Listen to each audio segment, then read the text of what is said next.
Buenas, gente de Mecánica Racional. En este video vamos a hacer el problema 19.101 para practicar la teoría de energía y cantidad de movimiento en la dinámica de los cuerpos rígidos. Entonces vamos a leer el enunciado del problema. Los momentos de inercia de los engranajes A y B son inercia de A igual 0,014 slug pie cuadrado e inercia en B igual 0,1 slug pie cuadrado. El engranaje A está conectado a un resorte torsional con una constante de 0,2 libra-pie sobre radián y dice, si el resorte no está estirado y se retira la superficie que soporta el peso de 5 libras, ¿cuál es la velocidad del peso cuando ha caído 3 pulgadas? Bueno, todas las unidades están en el sistema imperial, así que la vamos a dejar así y la vamos a resolver en ese sistema. Bien, ahí tenemos todo el diagrama del sistema hecho y la lista de los datos referidos a lo que integra el diagrama. Entonces, en resumen, tratando de entender cómo funciona esto, acá tenemos una masa, tiene un peso de 5 libras. Recordemos que el peso masa por aceleración, 32,2 pies sobre segundo cuadrados, o sea que la masa, acá no la despejé, no la calculamos todavía, pero el peso en total es 5 libras. Recorre 3 pulgadas y nosotros tenemos que averiguar esta velocidad. La velocidad cuando llega a recorrer 3 pulgadas. Y para que esto recorra 3 pulgadas, esto está enrollado en una soga que enrolla en la rueda C, que está fija en la rueda B, es decir, lo que gira la rueda B gira la rueda C, o sea, son fijas. Entonces, estas dos están, la rueda B, perdón, está engranada con la rueda A, que tiene un resorte torsional, es un resorte espiralado. Recordemos que el resorte torsional, homólogamente a los resortes lineales, la fuerza, el momento torsor que realiza es proporcional a la distancia angular que recorre, es decir, al ángulo que gira. El momento torsor es equivalente al ángulo que gira el resorte torsional. Así como los resortes lineales, la fuerza que hacen es proporcional a la distancia que se estiran o se comprimen. El resorte torsional es lo mismo. Entonces, en este caso, a diferencia de lo que hace el problema, que nombra las ruedas A y B, y luego, si ustedes miran la resolución, a la rueda fija de la rueda B de la soga, la llama como B', yo la llamo directamente como C, como una rueda aparte, y con la característica de que B y C están, unidas. Bueno, los radios en pulgadas, 6 pulgadas, 10, 3 pulgadas. Entonces, conceptualmente lo que tenemos que saber acá es que la variación angular de B siempre va a ser la variación angular de C y viceversa. Es decir, lo que gira B en ángulo es lo que gira C también en ángulo. Lo que cambiará es la velocidad tangencial. Recordemos que la velocidad tangencial era velocidad angular por el radio. La velocidad angular de B y C siempre van a ser la misma, porque están unidos, y la velocidad tangencial variará por el distinto radio que tienen. Uno tiene 3 y otro tiene 10. La velocidad angular de A va a ser en proporción a la de B, equivalente a la diferencia, a la relación de radios o de diámetros también, por la ley de engrane, eso, ¿no? Sabemos que la velocidad angular varía de acuerdo a la ley de engrane por la relación de los radios. Sabemos que en la ley del engrane las velocidades tangenciales, tanto de A como de B, son iguales, ya que no hay un deslizamiento entre A y B, hay un engrane. La distancia recorrida por B es la distancia recorrida por A tangencialmente. O sea, la velocidad tangencial en el punto de engrane es la misma para ambos, por lo cual ambos tienen la misma velocidad tangencial, y lo que cambia es la velocidad angular uno de otro, por la ley del engrane, equivalente a la relación de los radios. Eso lo vamos a ver en la resolución cuando tengamos que averiguar cómo traducir esta velocidad final en relación a todas las otras variables que tenemos. Entonces acá lo que nos está pidiendo es saber la velocidad cuando ha caído 3 pulgadas y nos da estas informaciones. Entonces siempre es bueno en este estilo de problemas que tienen que ver con energía, saber, digamos, cómo hacemos el balance de energía. Qué es lo que está aportando energía para lograr el movimiento y qué es lo que está consumiendo energía desde el que está aportando. Es decir, primero tenemos que ver si son todas energías conservativas o si hay algo que no es conservativo, es decir, alguna energía que se disipa en el ambiente. En este caso vemos que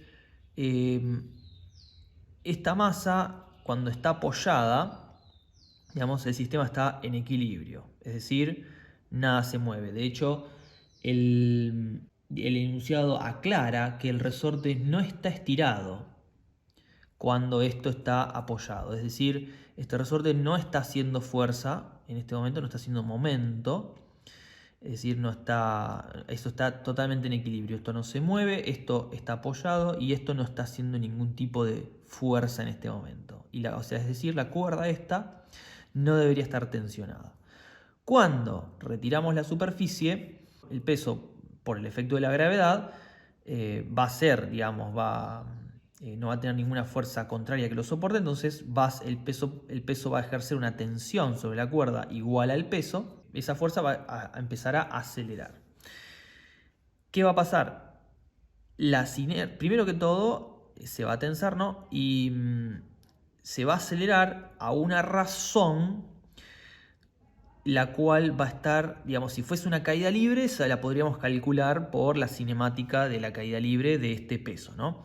Pero como está vinculada a estas ruedas dentadas, y a esta rueda dentada en particular, que tiene un resorte torsional, se les va a oponer a esa aceleración de esta masa, se le va a oponer la inercia primero de todas las ruedas, y al mismo tiempo también el resorte torsional va a empezar a torsionar a medida que hay desplazamiento angular. Entonces, para iniciar el movimiento de una rueda dentada, la razón del movimiento que le queremos imprimir a una rueda dentada va a tener que vencer la inercia, o va a tener una respuesta, digamos, de la inercia de la rueda dentada. ¿Qué quiere decir esto? Que a una rueda dentada con mucha inercia, una gran rueda dentada muy pesada, para hacerla girar rápido vamos a tener que darle un momento mucho más grande que a una rueda liviana con poca inercia para generar cierta aceleración. Entonces, por eso calcularlo con el sistema energético, con método energético, utilizando las inercias, es sencillo, digamos, dentro de todo, para saber cómo afecta, cómo son los consumos de energía, para calcular la fuerza y los torques necesarios para lograr cierto tipo de dinámica. Entonces, lo que siempre recomiendo hacer en todo este tipo de problemas, al igual que hicimos en la unidad cuando primero aplicamos el método energético a los movimientos lineales, ahora acá también hacer un balance de energía. No necesariamente hacerlo en forma de ecuación, ustedes pueden escribir, por ejemplo, que la energía potencial inicial, porque dependiendo del marco de referencia podemos tener inicial y final, ¿no? Y lo que cuenta es la diferencia de energía potencial, pero si tomamos el marco de referencia este nivel como el final, entonces la energía potencial esta se consume toda hasta llegar acá. Entonces el diferencial es la potencial de acá menos 0, la potencial de acá. Si fuese otro marco de referencia, tendríamos energía potencial de acá menos la energía potencial de acá. Es la energía potencial que se va a transformar en energía cinética. ¿La energía cinética de quién? La energía cinética lineal de esta masa, porque esto es una masa que se va a mover linealmente, es decir, un medio de la masa por la velocidad al cuadrado de esto. Entonces tenemos energía cinética traslacional de la traslación de esta masa y la energía cinética rotacional de todas estas masas. De esta rueda, que de hecho aclaro que la inercia en B de la rueda B incluye la inercia de la rueda C, porque son solidarias, están unidas. Entonces la inercia en B no lo aclara el problema, pero se lo considera como una rueda de 0,1 slug pie cuadrado. Entonces tenemos energía cinética traslacional y energía cinética rotacional. Entonces, esta energía potencial se va a ir transformando en energía cinética de todo este conjunto de rueda y esta rueda también. Pero también se le suma la energía potencial, bueno, acá me quedó muy cerquita de esto, del resorte. Energía potencial elástica, recordemos. Como el resorte está en reposo al inicio, no tiene ningún nivel energético aún, la energía potencial de acá se va a ir trasladando entonces a la energía cinética de esta masa, a la energía cinética del conjunto en rotación, y la energía iba a empezar también a agregar energía potencial elástica a este resorte. Vamos a suponer un ciclo de movimiento de este conjunto. Lo largamos, empieza a bajar, acelera, acelera, acelera. ¿Hasta cuándo acelera? ¿Infinitamente? No. Suponemos que tenemos infinita cuerda, por así decirlo. Empieza a acelerar hasta que la energía potencial elástica de este resorte empiece a contrarrestar, digamos, la energía cinética de todo el conjunto en movimiento. Es decir, va a llegar un punto donde este resorte se va a tensar tanto que va a frenar el conjunto y va a empezar a devolverle esa energía potencial elástica, va a empezar a devolverle el movimiento a este conjunto. ¿Hasta cuándo? Considerándolo ideal, es decir, no hay ningún tipo de energía no conservativa, se lo va a devolver hasta llegar de nuevo al punto inicial, que es donde estamos ahora. Que si no le apoyamos de nuevo nada a la masa, va a empezar a caer de nuevo hasta volver a cumplir otra vez el ciclo. Es decir, el ciclo completo es ese.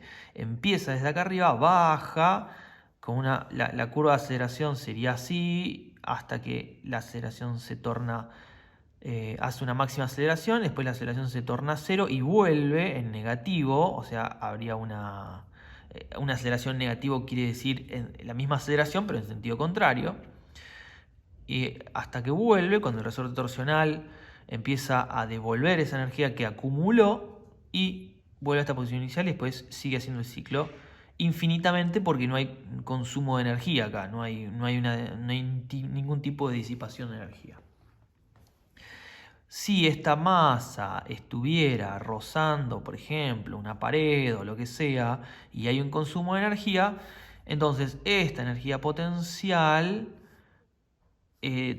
digamos, trasladaría energía a la energía cinética, traslacional, rotacional, potencial elástica, más la energía de rozamiento, consumida por el rozamiento.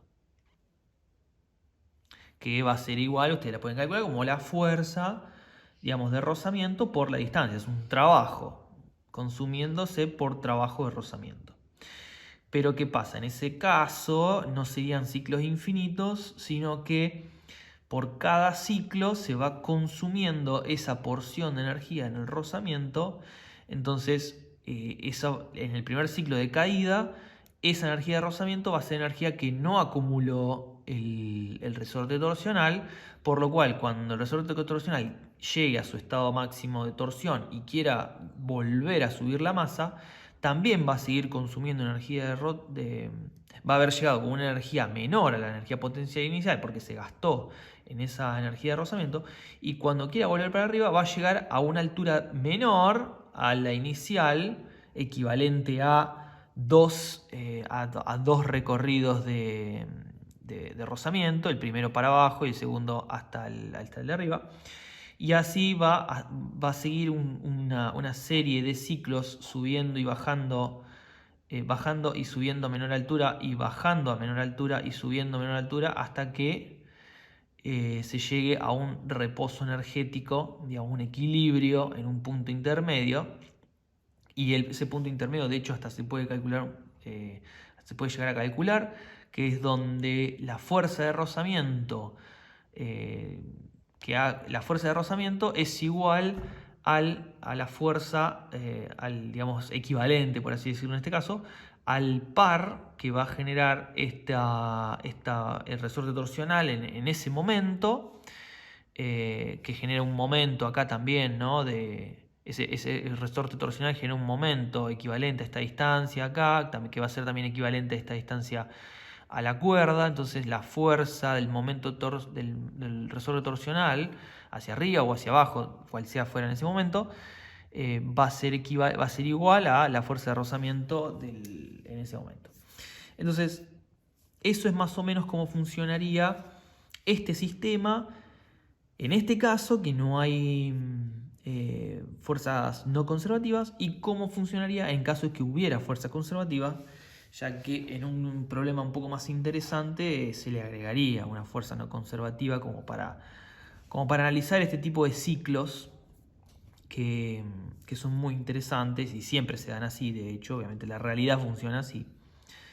Pero bueno, de hecho algo muy parecido de este tipo de ciclo vamos a ver en la unidad de vibraciones, que es la última que vamos a ver en el año.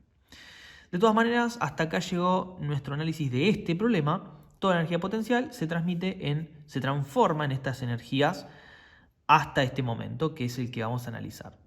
Entonces, cuando ustedes hacen esta escritura bastante coloquial de las energías, ustedes ya pueden ir acomodando los datos que tenemos. Por ejemplo, esto lo podemos llamar la energía potencial por el peso de la masa. Esto podemos llamar energía cinética traslacional, energía cinética rotacional, y esto energía potencial por el resorte.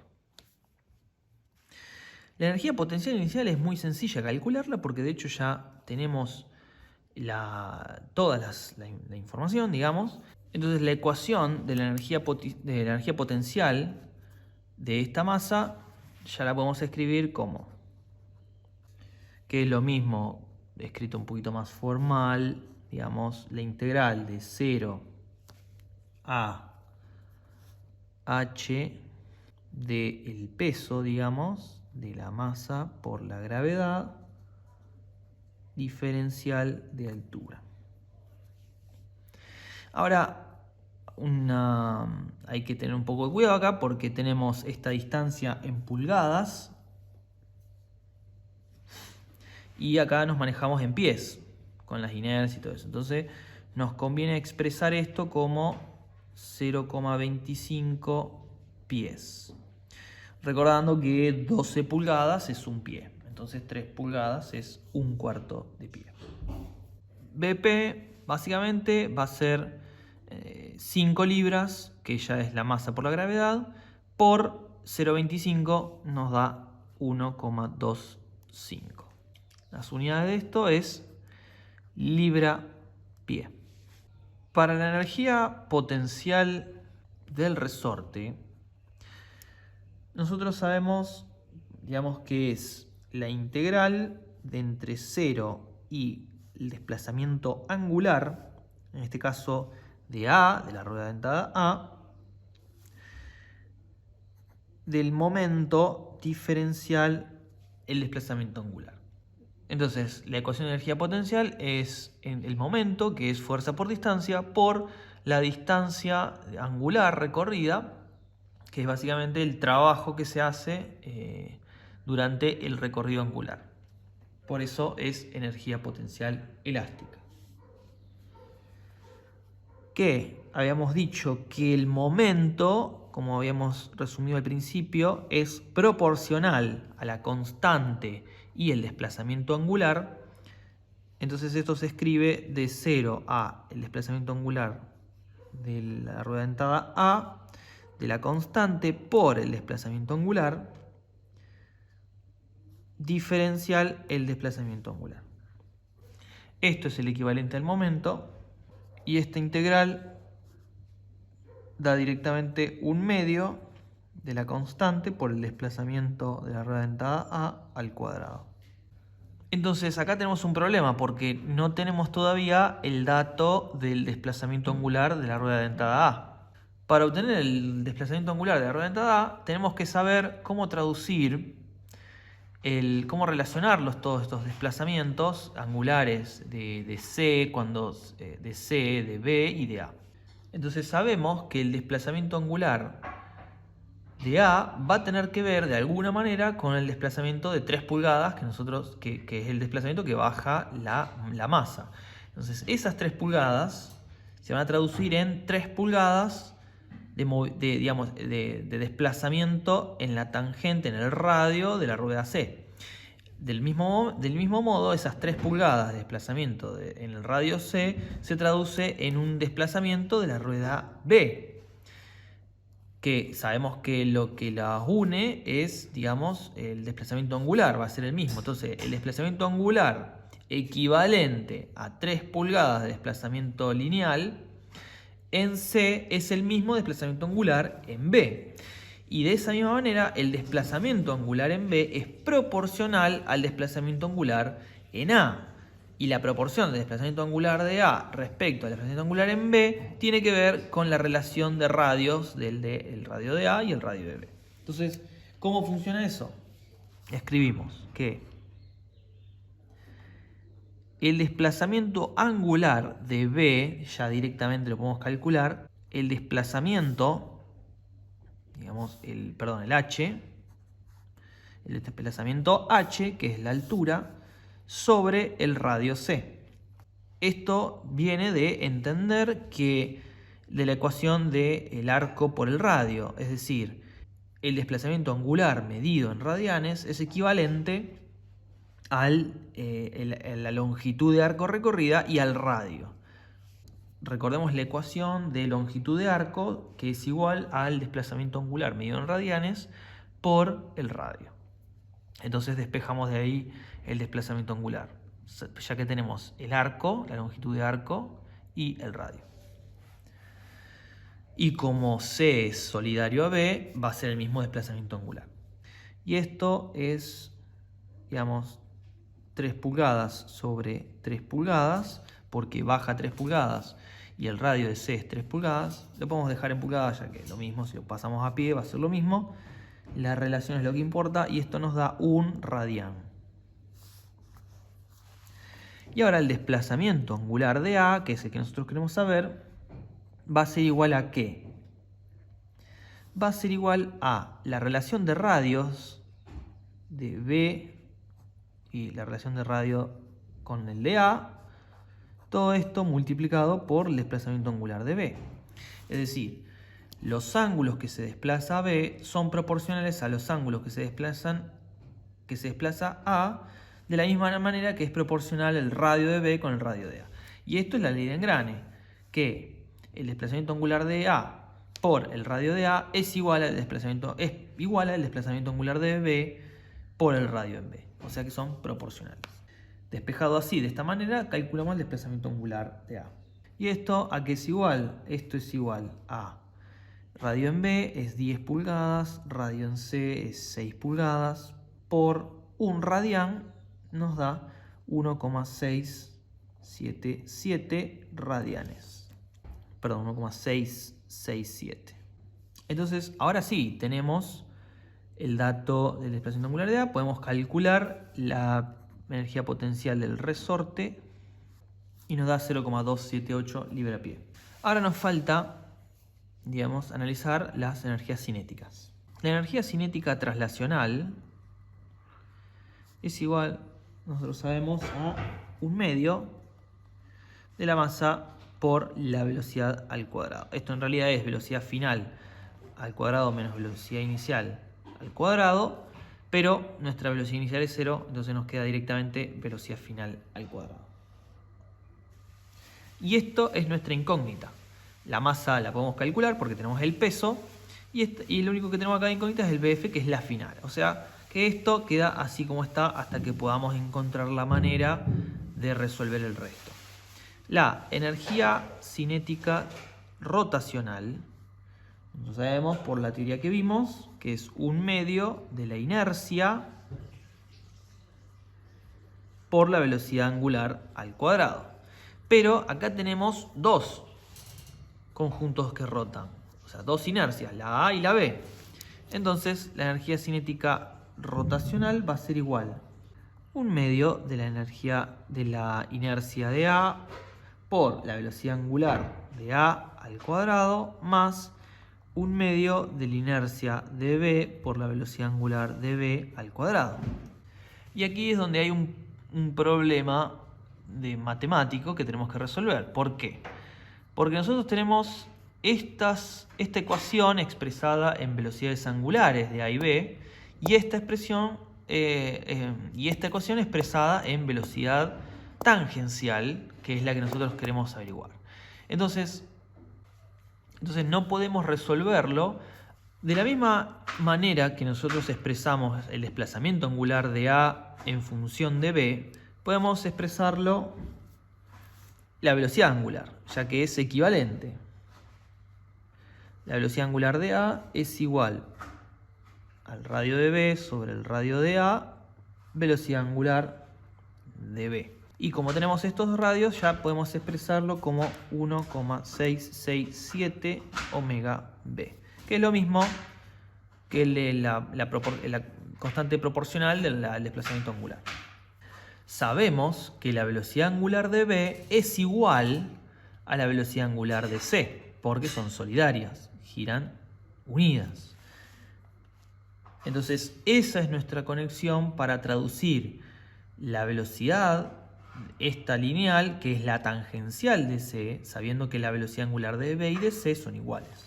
Entonces, ¿cómo hacemos? Escribimos velocidad, que es igual a la velocidad final, digamos, esta velocidad final acá, de esta línea, es igual a la velocidad tangencial de C, porque no hay deslizamiento básicamente, ni estiramiento de la cuerda. Y esto que es igual a velocidad angular de C por el radio en C. Pero esto también es igual a decir que es velocidad angular de B por el radio C, ya que la velocidad angular de C y de B son iguales. Y el radio en C lo tenemos, por lo cual podemos escribir que esto es igual a 0,25 de velocidad angular de B. Es decir, acá tenemos, ya podemos relacionar la velocidad final que nosotros queremos encontrar en función de la velocidad angular de B. Es decir, que velocidad angular de B es igual a 4 veces la velocidad final. Entonces ya podemos traducir, tenemos la velocidad angular de A expresada en función de la velocidad angular de B y la velocidad angular de B expresada en función de la velocidad final que nosotros queremos averiguar. Entonces ya podemos reemplazar en esta ecuación velocidad angular de A con una forma de la velocidad angular de B y simultáneamente una forma de la velocidad final, y la velocidad angular de B en una forma directamente de la velocidad final. Entonces podemos reescribir esa ecuación y ya nos queda todo en función de la incógnita que queremos averiguar. La energía potencial por el peso tiene que ser igual a la energía cinética traslacional más energía cinética rotacional más la energía potencial del resorte. Esta es toda la expresión expandida en sus variables. 1,25 librapiés, la energía potencial debido al peso al recorrido, a la altura, digamos, de la que parte. 1/2 de 5 libras sobre 32,2, la gravedad en sistema imperial, por la velocidad final al cuadrado, que es nuestra incógnita, más 1/2 de la inercia de A por la velocidad angular de A al cuadrado. La habíamos calculado como 1,667 de la velocidad angular de B. Y al mismo tiempo, la velocidad angular de B es 4 veces la velocidad final, que es nuestra incógnita. Entonces nos queda 1,667 de 4 veces la velocidad final. Todo eso es la velocidad angular de A, que va al cuadrado. Más un medio de 0,1, que es la inercia de B, que incluye la de C, de 4 veces la velocidad final al cuadrado, que es, habíamos visto recién, es la velocidad angular de B. Más, finalmente, la energía potencial debido al resorte torsional, que habíamos calculado en 0,278 librapiés. Entonces acá lo que tenemos que hacer es resolver numéricamente todas estas constantes, agruparlas, simplificarlas para que quede expresada y luego hacer la sumatoria de las BF, de las velocidades finales al cuadrado, porque nos va a quedar todo en velocidad final al cuadrado, se suma todo, queda todo expresado en constantes, esto igual a una constante de la velocidad final al cuadrado, se despeja la velocidad final, esa es la velocidad final, 0,923 pies sobre segundo, y el resultado final. Si ustedes ven la solución, está todo expresado en unidades internacionales, pero son totalmente equivalentes y comparables a las que hicimos acá. Ustedes lo pueden chequear con eso. Sin embargo, la resolución correcta y la respuesta correcta a todo el problema tiene que darse en estas unidades, ya que son las del enunciado. El cliente, suponemos que fuese un cliente, nos pide que nos expresemos en estas unidades, por eso nosotros nos comunicamos en el mismo lenguaje que nos están pidiendo del cliente. Bueno, y esta es toda la resolución usando el método energético. No se olviden de escribir todo este razonamiento, todo el desarrollo. El gráfico tiene que estar completo, incluido con los datos que nos pide el problema. Este problema es muy jugoso, es muy demandado en la cátedra, tanto para los parciales como para los finales, por lo cual les pido que le pongan atención a toda la lógica que aplicamos para resolverlo. Lleva muchos pasos, por lo cual hay una buena posibilidad de cometer errores, por eso siempre es bueno chequearlos, porque incluso son todos muy comunicados los pasos, porque si suponemos un error en esta etapa, por ejemplo, arrastramos esto al cálculo final. Siempre suele llevar varios recálculos esto. De hecho, cuando yo lo resolví no me daba el número exactamente igual, me daba cercano, que eso es otro gran problema, ya que manejamos muchos con cuadrados y generalmente unidades chicas, números chicos con muchas comas. Conviene utilizar 3 cifras significativas en este tipo de números, por lo menos, ya que usar menos cifras significativas debido a los cuadrados y las raíces que usamos, a veces si cometemos un error no lo vemos tanto en la magnitud final del resultado, pero sin embargo es un error. Por ejemplo, uno de los recálculos que tuve que hacer yo, porque no me daba el resultado exactamente igual como me tenía que dar, no me daba el correcto resultado, era porque acá en toda esta ecuación me había olvidado de escribir el 0,278 de la energía potencial del resorte. Y sin embargo, faltando este número, esto me daba simplemente 1,025 pies sobre segundo, muy similar, que incluso pasado a metros sobre segundo daba 0,3, comparado a 0,28, que es el resultado redondeado en 2 cifras significativas del enunciado, la resolución del libro. Entonces por ahí uno dice, estoy muy cerca, no es tanta la diferencia, debe haber un problema de redondeo, y sin embargo era un problema que me había comido directamente todo un término de energía, y eso es un error que hace que el problema esté mal resuelto, más allá de que la diferencia en magnitud no es tanta o no es tan significativa.